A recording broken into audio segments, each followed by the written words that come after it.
ఇప్పుడేమంటావు? నాకు మహిమలు శక్తులు లేకపోతే నీ అన్నా చెల్లెళ్ల అనుబంధాన్ని నీ కళ్లకు కట్టినట్టు ఎలా చూపించగలుగుతాను? ముల్లును ముల్లుతోనే తీయాలి, వజ్రాన్ని వజ్రంతోనే కొయ్యాలి. అందుకే నిన్ను వశం చేసుకోవాలనుకుంటున్నా. ఆ దుష్టశక్తుల ఆట కట్టించడానికి ఈ అవతారంలో పూజ చేస్తున్నాను. అర్థమైందా?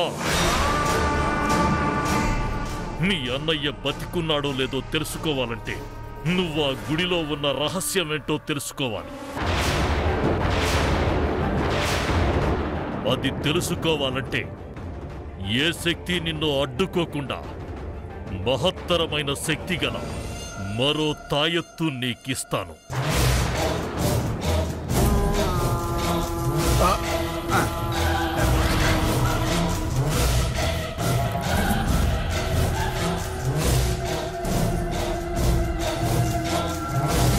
వచ్చి కూర్చోమ్మా. నీ అన్నయ్య గురించి తెలుసుకోవాలని లేదా?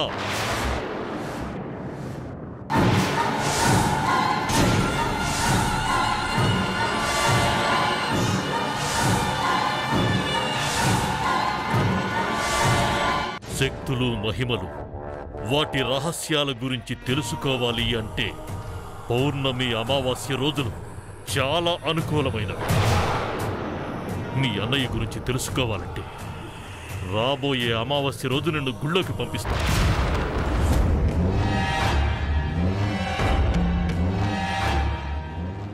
ఏ దుష్టశక్తి నీ ప్రయత్నాన్ని అడ్డుకోకుండా ఉండేందుకు నీకిప్పుడు మరో తాయెత్తు కడతాను. కట్టమంటావా? అలాగే.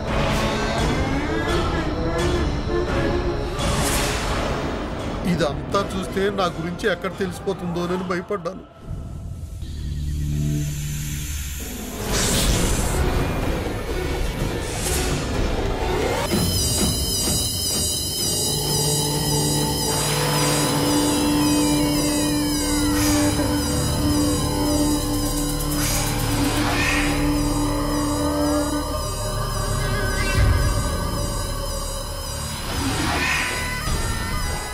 అన్యులెవరో ఈ పరిసరాల్లోకి అడుగుపెట్టినట్టున్నారు. వచ్చింది శత్రువులే అనే సంకేతాలు అందుతున్నాయి. ఏమైంది గురువుగారు?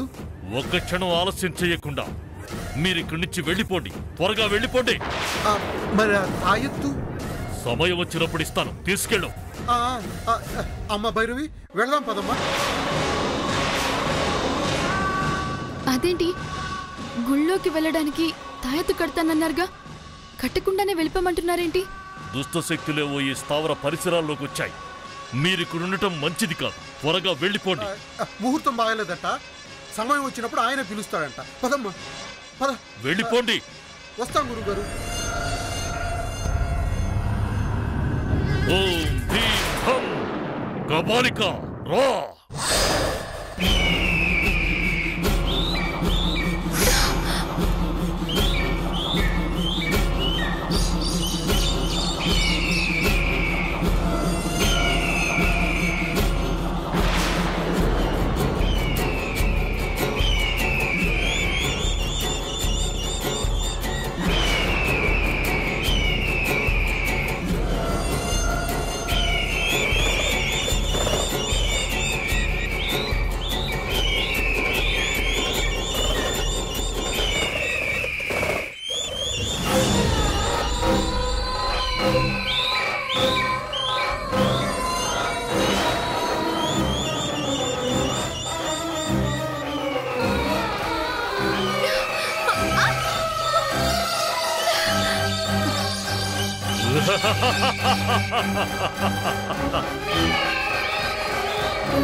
మళ్ళీ ఏదో ప్రమాదంలో ఉన్నట్టు అనిపిస్తుందండి.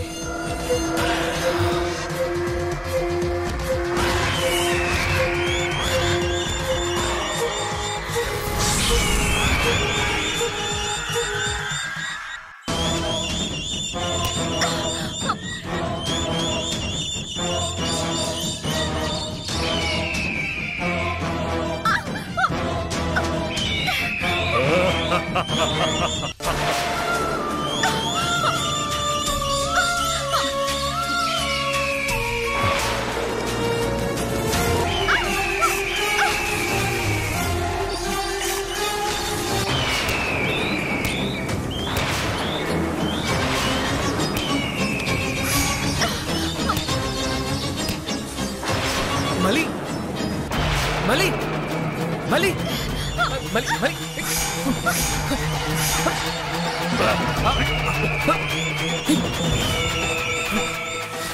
మలి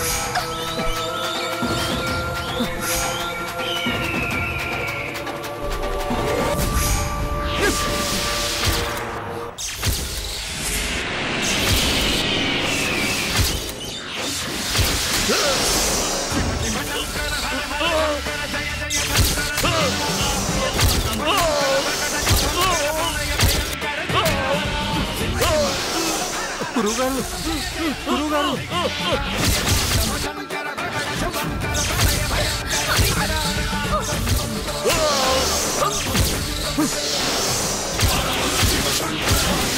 మలి మలి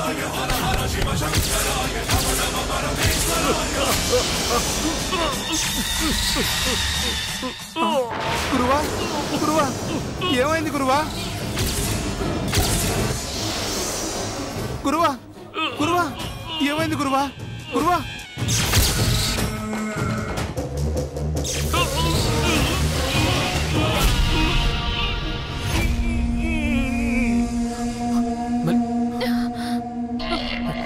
జాగ్రత్త నీకేం కాలేదు కదా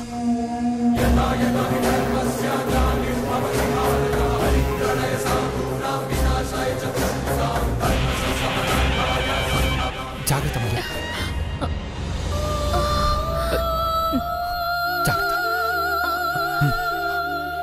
ఇక్కడ కూర్చో మళ్ళీ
మళ్ళీ అయ్యోకే ఓకేనా? మీకు వైద్యం తెలుసా? తెలుసు. ఔషధ గుణాలున్న మొక్కల గురించి పరిశోధించడం, కొత్త కొత్త మందుల్ని తయారు చేయడమే నా పని. మళ్ళీ నీకు పెద్దగా గాయాలేం తగలలేదు, త్వరగానే తగ్గిపోతుంది. నువ్వేం కంగారు పడకు. సమయానికి నేను వచ్చాను కాబట్టి సరిపోయింది, లేకపోతే నువ్వు చాలా ప్రమాదంలో పడేదానివి. అది సరే కాని మళ్ళీ ఈ అడవిలో ఒంటరిగా ఎందుకు తిరుగుతున్నావు?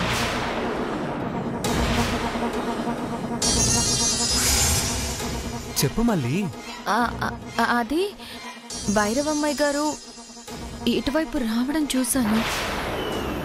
ఒంటరిగా వెళ్తున్నారు కదా, తోడుగా వెళ్దామని వెళ్తుంటే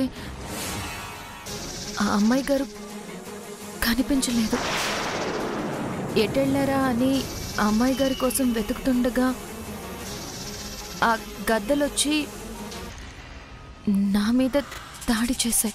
గద్దలు రాబందు లాంటివి మనుషుల్ని ఏం చేయవు కదా. మరి నీ మీద ఎందుకు అటాక్ చేశాయి?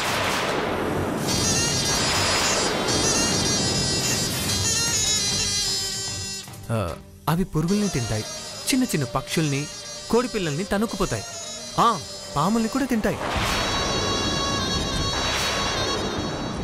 నువ్వు పక్షివో పామువో కాదు కదా, మరి అవి నీ మీద ఎందుకు దాడి చేశాయి?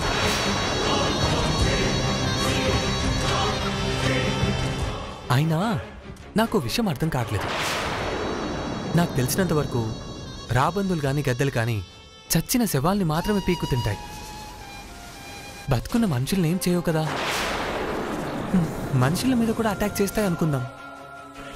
నీ మీద దాడి చేసినవి నీ పక్కనే ఉన్న నా మీద దాడి చేయలేదేంటి?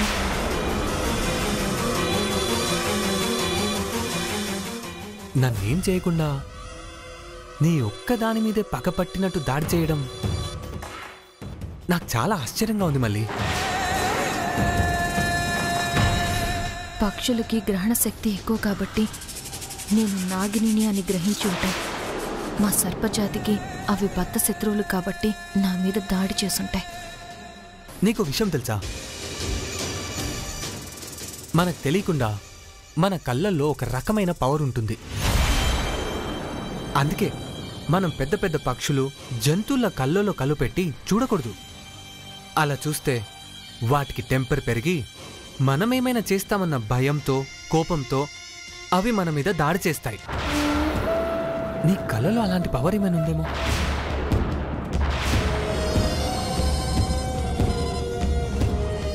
మా కూరల్లో విషం అన్నప్పుడు కళ్ళల్లో దాని ప్రభావం లేకుండా ఎలా ఉంటుంది? ఏమో బాబు, నాకేం తెలీదు. లేదు మళ్ళీ, నీ దగ్గర ఏదో పవర్. మళ్ళీ బావా,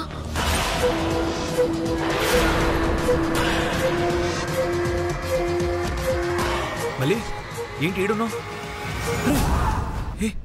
ఒంటి నిండా గాయాలేంటి? ఏమైంది? గద్దలు దాడి చేశాను.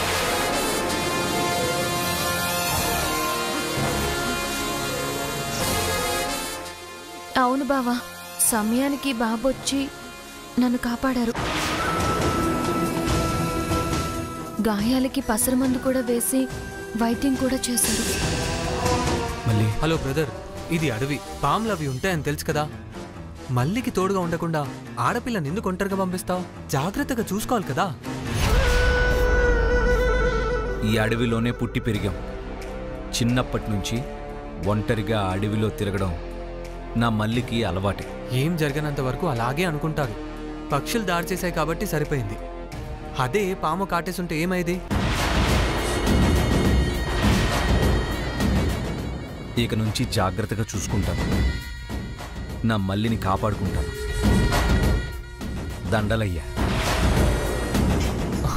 బ్రో, థ్యాంక్స్ చెప్పేటప్పుడు కూడా పాము బుసకొట్టినట్టు చూస్తావేంటి? అవసరానికి తగ్గట్టుగా హావభావాలు పలికించడానికి మేం మనుషులం కాదు కదా. మా నాగులు నవ్వినా బొస్సు కొట్టినట్టే ఉంటుంది. ఎవరికైనా థ్యాంక్స్ చెప్పేటప్పుడు కొంచెం నవ్వుతూ ప్లెజెంట్గా చెప్పాలి. అవన్నీ మాకు తెలియవు బాబు. మళ్ళీ నీకోసం మామ ఎదురు చూస్తున్నాడు. పద వెళ్దాం. వస్తాం బాబు.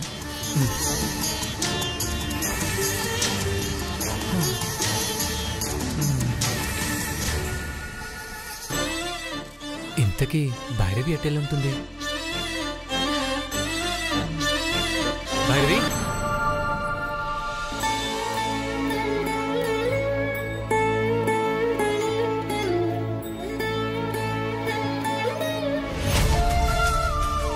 మళ్ళీ నిన్నిలా గాయాలతో చూస్తుంటే నా గుండెకి తూట్లు పడినట్టుంది. మళ్ళీ బావా, బావా, నువ్వేం కంగారు పడుకో. నాకేం కాలేదు, చిన్న గాయాలే. చిన్నదైనా పెద్దదైనా నీకేం జరిగినా నేను తట్టుకోలేను. మళ్ళీ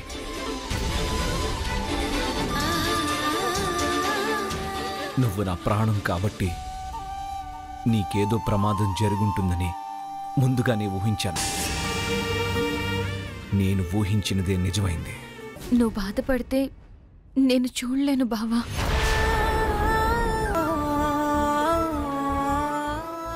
ఎప్పుడూ లేని విధంగా గద్దల గుంపు నీ మీద దాడి చేసిందంటే ఇదేదో ప్రమాదవశాత్తు జరిగిందనిపించట్లేదు.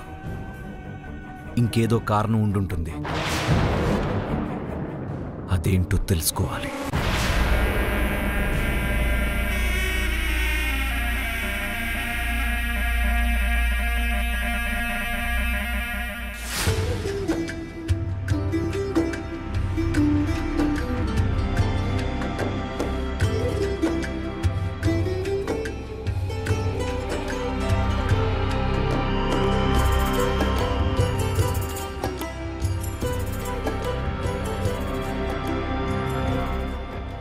భైరవి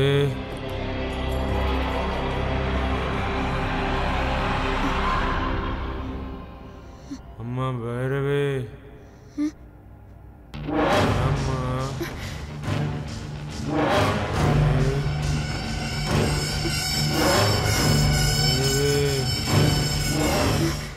ఏంటిది?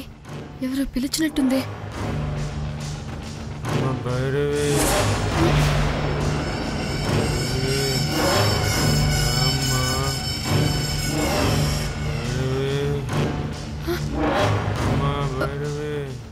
ఇది మా అన్నయ్య గొంతులా ఉంది.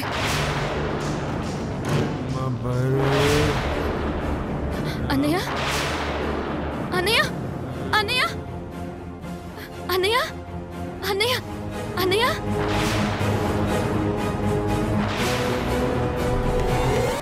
అన్నయ్య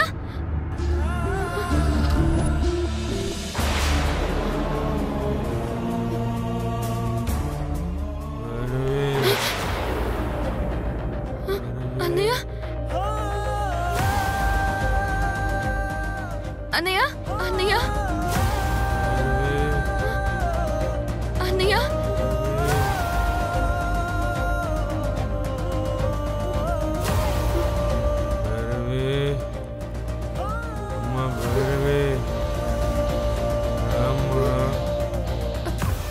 అన్నయ్య అన్నయ్య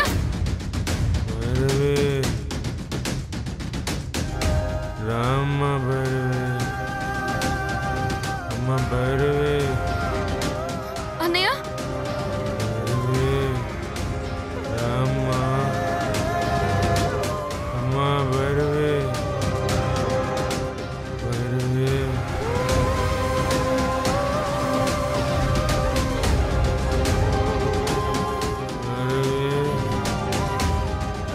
అమ్మ భైరవి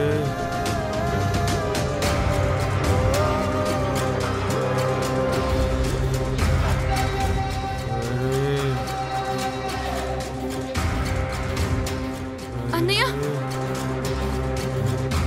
అన్నయ్య భైరవి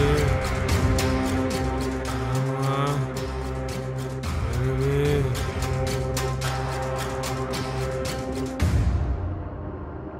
అన్నయ్య అన్నయ్య భైరవి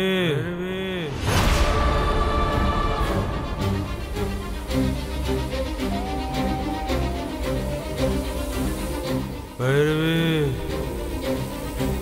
అమ్మ భైరవి డ్రామా భైరవి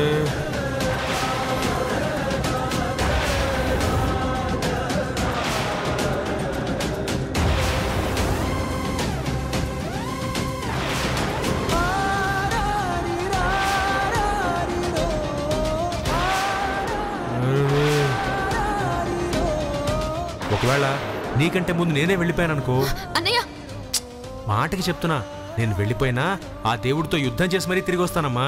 నా బంగారు తల్లి కోసం వచ్చేస్తానంతే.